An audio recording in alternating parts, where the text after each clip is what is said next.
Welcome back, everybody. This is Eric and Chad here with Iraq Veteran 8888, and today we have another Gun Gripe episode for you.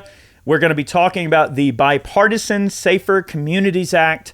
This is a piece of gun legislation that was rammed through the Senate in a very, very breakneck pace. Literally, the text of this bill was introduced, and they were voting on it within hours, right? Over 80 pages of text. Now, we're not going to read through all 80 pages in this particular video, but Chad and I are going to go through a synopsis here and give you an idea of what's going on and try to make some kind of sense of what the heck is happening here. I know. I mean, the only sense to make is a lot of rhinos just exposed themselves in the Senate, didn't they? 14. Yeah. 8 of which are backed by the NRA with a glowing rating. Which that doesn't really mean anything these days. I mean, we've seen that in the past few years. Apparently, it doesn't mean much. Yeah. It's not really worth the paper it's written on, is it? Nope. I mean, that's terrible. But here we are. And no matter what, that's the light of the situation that we're sitting under right now is that it is getting sent back to the House, and Pelosi has already obviously sworn quickly to get it over to the president's desk for a signature. Oh yeah, it's not going to have any issue in the House at all with the majorities that they have. Right, because it has to get sent back to the House, and of course they know that's going to be good to go for them. Well, they better hurry. Biden, took a spill off his bike the other day. He may not remember how to sign his own name anymore. They may want to hurry on that. As I've said before, I feel pity for that man, and what people are allowing him to continue to do. I'm torn over the situation, Chad, because at the same time, he is an elderly person. He is an older person that deserves respect. He has grandchildren, he has sons, he has a family. I mean, people that love him. It is terrible to think that they are taking advantage of that poor man, and what I've seen, his mental decline. It's pretty terrible to see that happen. It's more and more obvious, even since he was inaugurated. And I don't agree with Biden's policies, obviously, right. or anything in the past almost 5 decades that he's been in the government. Yeah. But it is sad to see a person in that stage of decline. I will say there have been quite a few tasteless jokes floating around about him falling off the bike. I mean, look, that's no joke. Okay, let's move on. Anyways, we are going to get into this. It's just there's a lot of tragic things going on, and this is opening the door to a very disturbing series of events that could unfold if we don't stay on top of this type of stuff. So let's dive into it. All right. Now, our friends at FPC did a great job of putting together a very, very easy synopsis to understand. So I'm going to go ahead and refer to their article that they published, and let's go ahead and break into it, Chad. Start us out. All right. In closed door, Senate gun control negotiations and after-hours release of text, the United States Senate negotiated and fast-tracked a gun control measure which seeks to chip away at the fundamental rights of the people.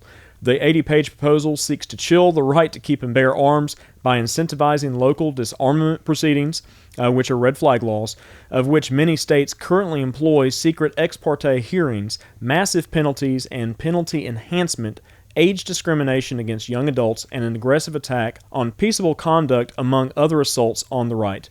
The bill chills the right to keep and bear arms by enhanced background checks. And we've heard of enhanced background checks in the past, right? And there was wording in the House bill that was passed recently about 18 to 21-year-olds being put through a more rigorous background check procedure just because of the decisions of others. All 18 to 21-year-olds have to suffer in this regard, which is it's just sad. I think that it's rather hypocritical that at 18 years old you can pick up a gun and defend your country, but you have to go through some stringent background check process or enhanced background check process to simply be able to own a gun.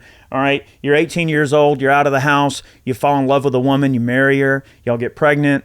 You're living in a home, you have a family to protect. And to think that at 18, you're man enough to live on your own, have a family, pay rent, pay taxes, vote, take on all of these important things in your society, but yet somehow you have to be under some type of special scrutiny in order to arm yourself.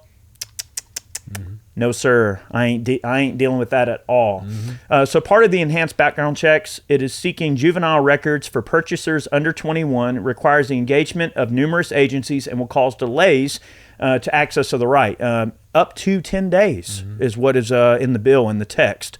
3 days is a normal period that the NICS system can deny the sale. Now, it's not uncommon knowledge that sometimes the NICS check might come back 5 or 6 days after the fact with a denial, even after the purchaser has already picked up the firearm, in which case there have been situations where the FBI will contact somebody and go, by the way. So there is that slight difficulty in the amount of processing time when it comes to the NICS system. This would provide up to 10 days for those under the age of 21. Mm-hmm. And again, obviously adding 7 days from the current 3 for the NICS to respond for just this one population is unequal treatment under the law based solely on age. And that's a great point on FPC's part. Remember what we said in the last video where we were discussing the House bill about 18-year-olds not having a fully developed frontal cortex is what the word on the street was on the Democrat side.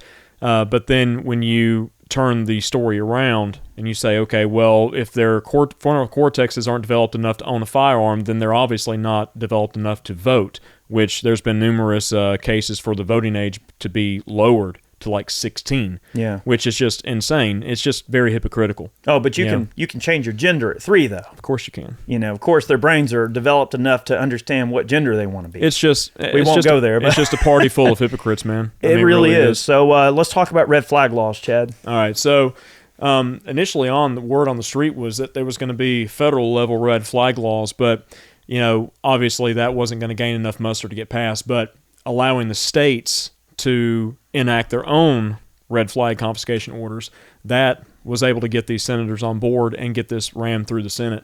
So this incentivizes local disarmament proceedings, of which many states currently employ secret ex parte hearings, calls for only standards equivalent only to civil court. So it basically simplifies the process for obtaining these orders. For all the bluster in the measure about protecting due process and the constitutional rights of the subjects of the hearings during the, quote, appropriate phase, it implies that states will still be able to hold secret hearings to deprive the people of their rights, and it entitles the subject to an attorney at the appropriate phase, but it must be at the subject's expense. So you have a red flag order put against you, and then you have to pay to defend yourself against it with no way to earn that money back. And what if you can't afford it? Is the state going to appoint an attorney for you to defend yourself in these proceedings? It's just a problem with due process, because in these cases you're guilty until proven innocent. So, and we've talked about the dangers of these opening up the floodgates for even more restrictive orders in the future. There are a lot of very scary things to consider with this. And, it's not an unknown type of thing that Chad and I have obviously been against red flag laws for a long time, because we know that, giving them the key to the Pandora's box is a very terrible idea, especially when it's done with so much ambiguity as this is, right? If they can, have secret hearings and stuff, you have the right to face your accuser. So here's the thing. Someone shows up to your door at 3 o'clock in the morning and says, we have a red flag confiscation order, give up your guns, or we're going to shoot your dog and murder all of you. Well, are you being charged with a crime? Are you being detained? Are you going to jail? So what do the guns have to do with anything? If you've committed a crime, you've committed a crime. If you haven't, you haven't. The burden of proof to prove that you are guilty is on the state. Now, is it my burden to prove I'm innocent, or their burden to prove I'm guilty? As far as I know, according to the law, I'm innocent until proven guilty. Am I being charged with a crime? That's a valid question. All right. Say that you go, hey, look, all right, I don't want no trouble, guys. Here's the guns. I'll see you in court. What are they going to do with your guns? What in the heck is going on? Look at that. It was like divine intervention just now. We're going to leave that in. All right. So what happens when you give up the guns? What are they going to do with them? Are they going to take them out and play with them? Are they going to take your grandpa's rare Browning that ain't got a spot on it in 99% condition and throw it in a storeroom in an unceremonious pile and getting everything scratched up and getting rust all over it? I mean, how are they going to store this stuff? Do they have the capacity to store it? Are they going to handle your stuff with care? Are they going to give you a detailed inventory, including make, model, and serial number of disposition of every single thing that you gave them to take into their custody? Are you going to, what about NFA items? All right. They can't be in possession of those NFA items. What if you own 100 suppressors? What then? Who takes possession of those? So there's all these weird little intricacies that they're not considering. At that point, they become evidence, man. And it just goes in because military and law enforcement's exempt from that stuff. Right. You know that. But what happens, right, when you know how many times that, say, for instance, you are involved in a legal shooting and your sidearm winds up in some evidence locker for some undisclosed period of time, and let's say it winds up being years later, there's actually been tons of cases where people go, hey, I'm cool, I'm off the hook, like it was a legal shooting, can I have my gun back? Oh, we lost that. Or, oh, we thought you never get it. Oh, we destroyed it. Or we auctioned it off. There's been tons of cases where firearms that are held in evidence are misappropriated and misplaced and mishandled. And in general, there's been many situations where gun owners, even when involved in a perfectly legal situation, don't even get their guns back. Look at what happened during Katrina. They went around and they rounded up guns from people. You know, now that actually pushed, at the time, I think Bush was still in office. Bush actually put through a federal bill after the fact. Now, you'll have to, I apologize, I don't remember the exact language and verbiage of that bill, but essentially just a super penny tour version is that he passed a bill that made it to where if your firearms are or actually makes it to where jurisdictions cannot seize your firearms in a time of natural disaster. So they realized, hey, this was a terrible idea. I think the mayor gave the order, and of course, National Guard carried it out. But then later, Bush did sign a bill saying, hey, you can't do that crap anymore. It was a clear infringement at that point. It was a clear infringement. So if rounding up someone's guns for their own safety during Katrina is somehow unscrupulous and unlawful for them to do or unconstitutional, how is this not? Especially when you can't even face your accuser. So look, one thing to think about is, all right, the gun laws that are on the books currently, did they really do a whole lot to curb crime? I mean, we can look at FBI crime statistics and we can see more gun laws don't really equal, a better situation overall. It's just infringing on the right of law-abiding citizens, correct? So what about red flag laws? All right, you look at the FBI and local authorities. In many cases in the past several years, they've known about these individuals who have committed these atrocities well beforehand. They've been reported to local authorities. They've been reported to the FBI. The FBI has been aware of social media postings, and there's evidence to support this that's been put out recently. So regardless of whether there were red flag confiscation orders, were they carried out? Would they really? The Patriot Act already gives them the ability to do a heck of a lot of spying on people, right? So it's not like, okay, for one thing, why would the Patriot Act being there or not even have anything to do with whether or not they would want to carry this stuff? So they're going to do it anyway. So look, right? We've already seen how many times these alphabet agencies clearly don't care about what the rules are. Look at them collecting all this data on 4473s, which we're going to get into that here in a moment. That's the next item of question. But the how do you know? Like, they're not even following the rules anyway. I know, but what does it matter? My thought process with this is they have the tools at their disposal to stop some of these individuals before they have a chance to do these heinous things, right? Mm-hmm. But they're not following through on what their job should be initially. So whether there's a red flag law in place, are they going to just follow through on the actual cases that really matter, or are they just going to infringe on law-abiding people? It almost has the kind of vibe, right? That it's almost like they would rather go, okay, this person might do something stupid, and what the people at the FBI say, you know what? Let's just see how this pans out. And then what? Is that to say that there's some politically motivated reason that they might go, you know what? We're going to let this sicko slip through the cracks because it pushes a narrative that we support, which would be, hey, we want more gun control, and the only way we're going to get it is if people do terrible things with guns. So if they're not stopping the people that they know are going to commit evil, and if the police didn't go in and deal with the shooter in Uvalde, which there's all kind of evidence coming out about that. Yep. So whose side are they really on? I know. Are they fighting for us? It's just, that's the questions people need to be asking themselves. Like, what do these laws even mean? At the end of the day, really, it's just to have an excuse for them to further infringe on our rights and to weaponize this entire administrative system against people that they don't agree with politically. So look, just remember, this can be put into one easy synopsis. All right, the police are not there to serve and protect. That is a complete farce that's printed on just about every police car in the country. Yeah. That's a complete farce. They are not obligated to protect you. Now, they're obligated to serve you. They'll come to your house with papers. They'll come to your house with red flag confiscation orders and take your guns away. They'll serve you red flag laws, won't they? But anyways, there are a lot of good policemen out there. There are. And look, we know a lot of them. And there's people watching my channel right now that are wearing a badge and that they know, man, I'm going to tell them no, or I'm going to do this or do that. Like, my local sheriff here is a stand-up guy. He ain't going to deal with that. Our local DA is such a great person. Like, we've got great people down here that ain't going to put up with that crap. But that's not the case everywhere. They're going to highly scrutinize the process, if at all, right?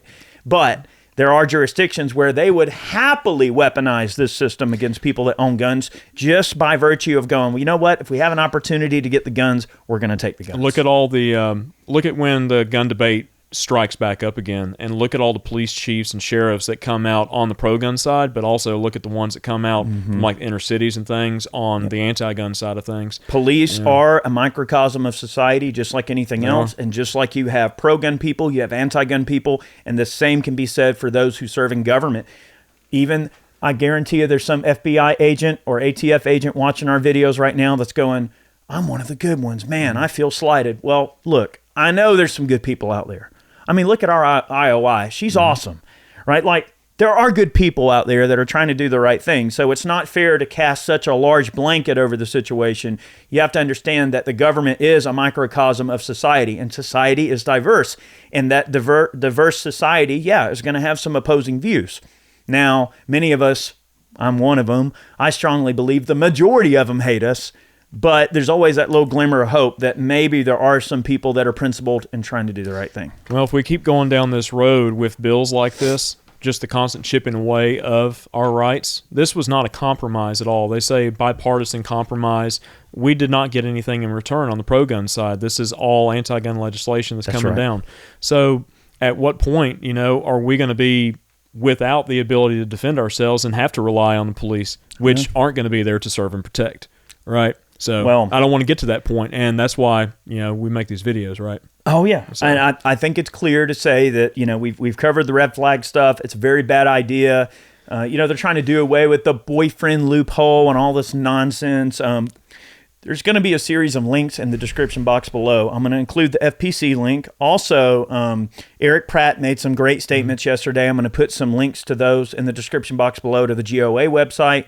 So GOA, FPC. Also, our friend Stephen Gutowski over at thereload.com. He does a lot of gun writing. He gave a great synopsis of everything that's going on and also put forth some really great opinions in that article. So I will link Stephen's article as well down below. But I digress. We're going to continue. So private sales. It expands the definition of engaged in the business by striking with the principal objective of livelihood and profit in the current definition and replacing it with to predominantly earn a profit. This confusion could lead to a new and successful prosecutions of private sellers who may fall under the broad and vague definition of engaged in business and therefore need to be licensed. Always with the ambiguity. Of course. Now, with that ambiguity, we're going to refer for the first time in this video directly to the document itself, which is over 80 pages on page 32 in the discussion draft. If we go down to block number 6, why don't you go ahead and fill us in on that? All right, so the term to predominantly earn a profit means that the intent underlying the sale or disposition of firearms is predominantly one of obtaining pecuniary gain, as opposed to other intents such as improving or liquidating a personal firearms collection. This is ridiculous. It is. Yeah, I mean, we could go on, but there's a lot of instances they give. Essentially, the very bare bones basic synopsis that we can gather with this at our level of understanding at the present moment, based on what we see, is that if Grandpa Herschel passes away and leaves you 200 guns, you don't need an FFL to liquidate your collection. Okay.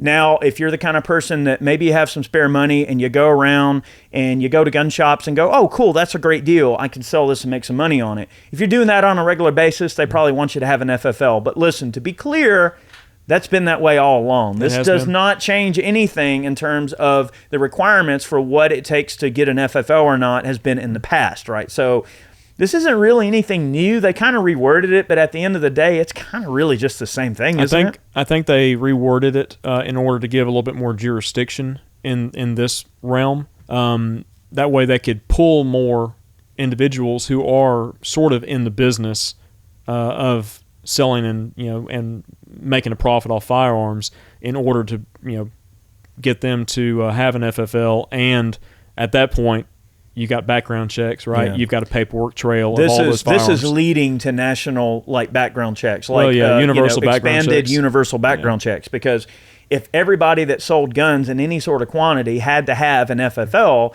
and if we know that the ATF is maintaining records in a database, they can call it whatever they want, but it's a dang database, which they are not allowed to do. They're not supposed to do it, but we know the ATF is collecting a database of records. Now you have more people that have an FFL, you got more records, all right? Then you got a database.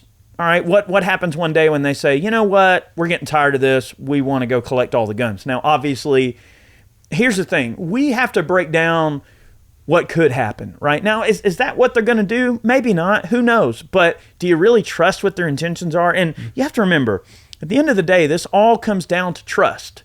A lot of people have lost trust in these people. This isn't about whether or not these measures at their very, very tiny core level, if carried out by principled people, if carried out by, people who respect the Constitution and people who are very scrutinizing of manipulative people who are trying to take advantage of an obvious loophole in the law to get someone's guns taken away. If all of those checks were made 110%, yeah, there might be situations where those laws at their very core level might have some basic use for very, very principled people who are in a very terrible situation. But we all know that that's not what this all ends up happening, right? What it winds up being. We're concerned at the abuse of these situations. You're giving them the keys to Pandora's box, right? Because part of this says a policeman who thinks that someone is a danger could go to a red flag court and have your guns taken away. So what does that mean, right? If a police officer just goes, well, that old Randy over there has always been a jerk, and every time, I see him in town, I don't like him, and you know what? I just don't like him, and now that this is the law, I'm just going to say he's a dangerous person so that we can have an excuse to go mess with him. How do you know that they're not going to abuse this against people that they don't like? How do you know that an entire jurisdiction of police officers are overwhelmingly anti-gun, the courts are overwhelmingly anti-gun, and how do you know that they're not just going to weaponize that to go after people within their community that they don't like? It has nothing to do with if someone's committed a crime or not, if they're dangerous or not. The problem is they're going to weaponize this against people that they don't like, and that's the danger. That's where we have the major issue with this. It's never just face value. It's never just somebody saying, well, it's just so we can use it for this one little purpose and we're going to respect due process and blah, blah, blah. No, you're not. It is a political weapon to be wielded by a political opposition. That is exactly what it's for. All right, so new misdemeanor firearms prohibitions. By expanding the definition of a prohibiting misdemeanor domestic violence in such a vague, broad, and subjective way, it invites confusion and potential firearms prohibitions. We're not going to necessarily dive too much into this particular one, but that kind of goes back to where they're talking about if you're under the age of 21, they're going to search for juvenile records, they're going to search for all of this type of stuff, and there's some other things in the bill where they discuss like if you have a partner you were intimate with in the past and they were a prohibited person, that it's going to make you a prohibited person. I mean, I have no idea how in the heck they're supposed to enforce that. What are they going to do? Go back through everybody's social media and do a whole bunch of detailed checking and go, you were with Ashley 8 years ago, and guess what? She was a felon, and you're a gun owner, so that makes you a felon. I mean, the ambiguity and the ability for them to abuse this is endless. That's the problem. Basically, they're enhancing the number of people that they can deny a firearms purchase to, more or less. Right. I mean, that's the ultimate end goal in this, is just to deny more people the right to own a firearm, more or less. This is some scary... The red flag language is really what bothers me the most, Chad, because I know what the abuses are going to be, and we know that it puts not only civilians in danger, but also law enforcement. And the data out there for how these red flag confiscation orders are carried out and what they result in is pretty telling, right? There's been plenty of civilians killed. There's been some law enforcement killed over it. People are dying on both sides, and it's just generally a bad idea. Anybody who has experience in law enforcement will tell you that it's a terrible practice, and I hope that it'll wind up being one of those types of things where by them passing the buck down to the states and then letting the states decide how to use this funding and whether or not they want to enact red flag laws in their state or not, I do think it's smart that they're leaving it up to the states, which really there was nothing stopping the states from having red flag confiscation orders already. States could have voted on this a long time ago. They could have had them for as long as they wanted to have them up until now. But now what this does is it incentivizes them and gives them more funding to go, oh, we love government money. We love federal money. Yeah, we'll carry out your red flag confiscations. Just cut the check, Jack. So the states would still have to, apply red flag laws through the legislative process anyways. But this does, like you said, incentivize them because it's basically free money for the states to enact these programs if maybe that was a hurdle in the past. So, I mean, I can see this being sort of a non-issue for certain states because there's likely no chance of some states having red flag laws, but the way the political sphere has been, moving around the past decade or so, it's not to say that in Georgia, maybe the tide would change and there'd be, a majority Democratic House and Senate here, and we wind up with red flag laws in the next decade or something if we keep going down this path. So it is kind of a scary precedent. But at the end of the day, the states with red flag laws are going to continue to enforce them how they see fit, and just infringing on the rights of normal people, normal everyday people, because we're going to get wrapped up in it one way or the other. I think it goes without saying that this election this year is going to be interesting. Oh, that's another point. It's an election year, and for these senators to come out of the woodwork and agree to this egregious piece of legislation, I know most of them are retiring. I know most of them are retiring, and a lot of them are in more moderate districts and such, but it's still very surprising that there's all this talk of a red wave. And look, we've been through this before. We know that just having Republicans or conservatives, so-called conservatives in Congress, in the Senate, and in the White House doesn't mean that gun owners are going to get jack crap. Obviously. Right? Because, obviously. Look what just happened. Yeah. I mean, we had control of the ship, right? And then nothing got done to enhance our rights like we asked for so long. And then now an anti-gun piece of legislation gets on the table, and they're going to go to bat for that, but they won't go to bat for anything good for us. And that's a problem. We have to fix that. I hate to be such a pessimist with this, but we work hard to contact our reps and put people in that we believe will do right for the Second Amendment. But at the end of the day, the past 30 years almost, it seems like the Republicans have just been keeping gun legislation out of the pipeline for the most part when they're in power. So we just get a little bit of a lull. We don't really ever gain anything back. And we've been gaining some things back in the courts for sure, but I want to see some progress being made in the legislative side of things. I want to see, rights restored instead of continually being chipped away, because we know where, that ends. You take a big stone and you start chipping it away piece by piece, you're going to wind up with pebbles at the end or nothing, dust. That's right. So, well, the problem is that incrementalism will never bring back what incrementalism took. Absolutely not. And that is the issue. right? That chipping away is a very, very terrible thing that we have to be careful about, right? Now, at its core, this piece of legislation, is it really that terrible? Yeah, it's pretty terrible. This is probably one of the worst pieces of gun legislation to pass in the last 30 years or more. So, now, if it would have had assault weapons ban language, magazine restrictions, things like that in there, would it have had the support of all these Republican senators?